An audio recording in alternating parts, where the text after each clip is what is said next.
Assalamualaikum warahmatullahi wabarakatuh. Puja dan puji syukur mari kita panjatkan kehadirat Allah Subhanahu wa taala, karena atas rahmat dan hidayahnya lah kita masih bisa menuntut ilmu pada hari ini. Salawat serta salam tidak lupa kita kirimkan kepada junjungan kita Nabiullah Muhammad sallallahu alaihi wasallam yang telah berdarah pelipisnya untuk membawa kita dari lembah kegelapan ke lembah yang terang menerang seperti sekarang ini.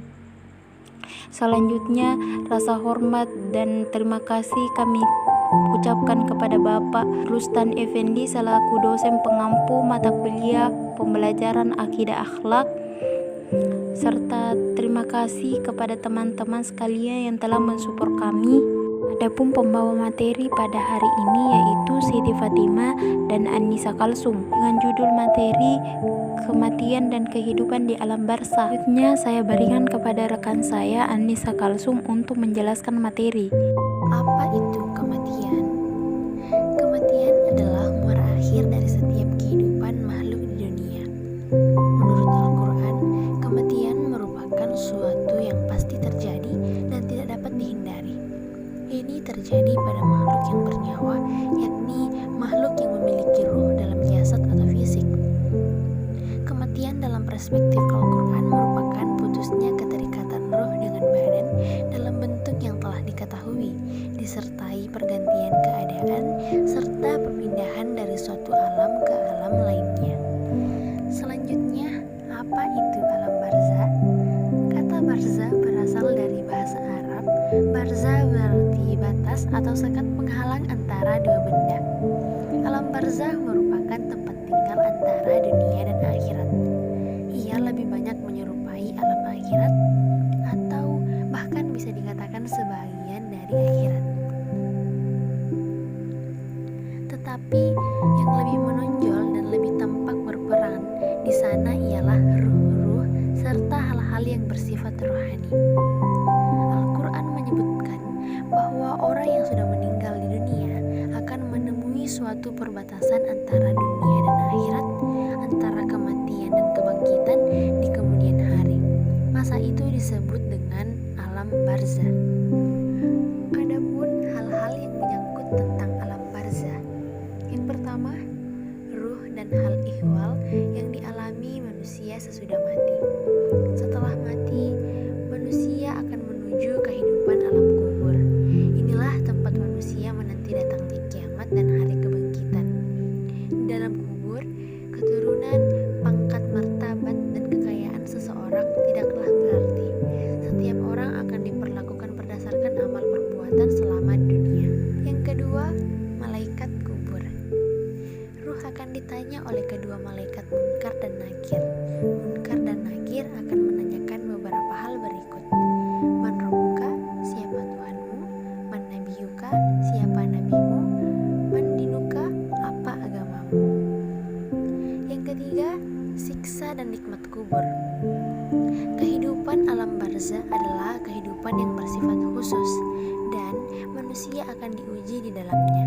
Apakah mereka diazab atau akan mendapatkan kenikmatan? Selanjutnya, bagi manusia yang amalnya sedikit dan dosanya begitu banyak, maka akan mendapatkan siksa berupa: yang pertama, diperlihatkan neraka jahanam. Dari Ibnu Umar radhiyallahu anhu bahwasanya Rasulullah shallallahu alaihi wasallam bersabda, sesungguhnya apabila salah seorang di antara kalian mati, maka akan ditempatkan kepadanya calon tempat tinggalnya pada waktu pagi dan sore. Bila dia termasuk penghuni surga, maka ditampakkan kepadanya surga. Bila dia termasuk penghuni neraka, maka ditampakkan kepadanya neraka. Dikatakan kepadanya, ini calon tempat tinggalmu hingga Allah Subhanahu wa taala membangkitkanmu pada hari kiamat. Baiklah teman-teman sekalian, selanjutnya saya akan membahas tentang siksa dan nikmat kubur. Yang kedua, dipukul dengan palu dari besi. Dari Anas radhiyallahu anhu, Nabi Shallallahu Alaihi Wasallam bersabda, adapun orang kafir atau munafik, maka kedua malaikat tersebut bertanya kepadanya, apa jawabanmu tentang orang ini, Rasulullah Shallallahu Alaihi Wasallam? Dia mengatakan, aku tidak tahu. Aku mengatakan apa yang dikatakan orang-orang. Maka kedua malaikat itu mengatakan, engkau tidak tahu, engkau tidak membaca. Kemudian ia dipukul dengan palu dari besi tepat di wajahnya. Dia lalu menjerit dengan jeritan yang sangat keras yang didengar seluruh penduduk bumi kecuali dua golongan, yaitu jin dan manusia. Yang ketiga, dipersempit kuburnya sampai tulang-tulang rusuknya saling bersilangan, dan didatangi teman yang buruk wajahnya dan busuk baunya. Dalam hadis Al-Bara bin Azib radhiyallahu anhu, Rasulullah Shallallahu Alaihi Wasallam menceritakan tentang orang kafir setelah mati. Gelarkanlah untuknya alas tidur dari api neraka dan bukakanlah untuknya sebuah pintu ke neraka, maka panas dan uap panasnya mengenainya. Lalu disempitkan kuburnya sampai tulang-tulang rusuknya berimpitan. Kemudian datanglah kepadanya seseorang yang jelek wajahnya, jelek pakaiannya, dan busuk baunya. Dia berkata, bergembiralah engkau dengan perkara yang akan menyiksamu. Inilah hari yang dahulu engkau dijanjikan dengannya di dunia. Maka dia bertanya, siapakah engkau? Wajahmu adalah wajah yang datang dengan kejelekan. Dia menjawab, aku adalah amalmu yang jelek.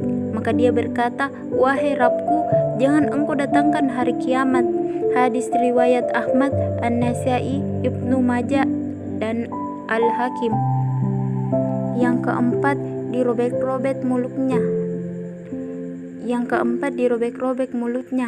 Dimasukkan ke dalam tanur yang dibakar, dipecah kepalanya di atas batu. Ada pula yang disiksa di sungai darah. Bila mau keluar dari sungai itu, dilempar batu pada mulutnya. Sebagaimana dalam hadis, Rasulullah Shallallahu Alaihi Wasallam berkata kepada malaikat Jibril dan Mikail, beritahukanlah kepadaku tentang apa yang aku lihat. Keduanya menjawab, ya, adapun orang yang engkau lihat dirobek mulutnya, dia adalah pendusta.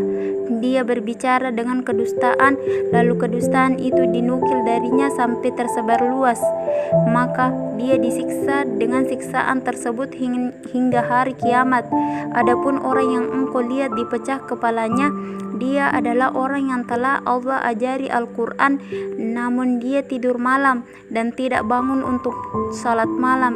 Pada siang hari pun dia tidak mengamalkannya, maka dia disiksa dengan siksaan itu hingga hari kiamat. Adapun yang engkau lihat orang yang disiksa dalam tanur, mereka adalah pesina.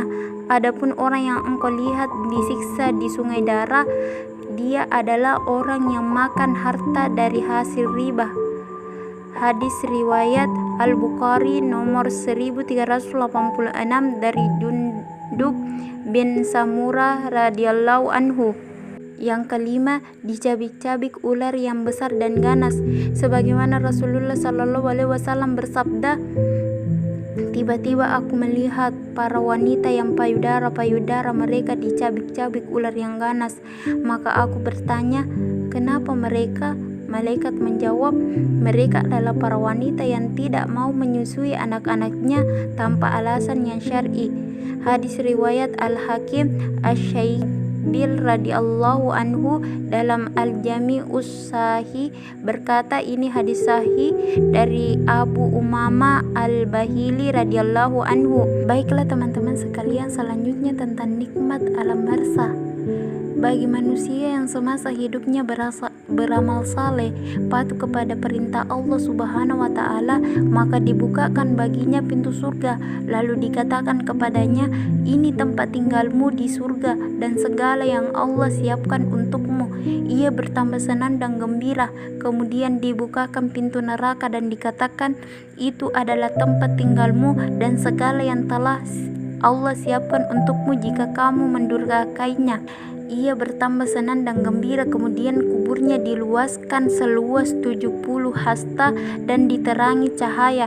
Jasadnya dikembalikan seperti semula dan ruhnya dijadikan di dalam penciptaan yang baik, yaitu burung yang berteker di pohon surga. Baiklah teman-teman sekalian, sekian dari presentasi kami.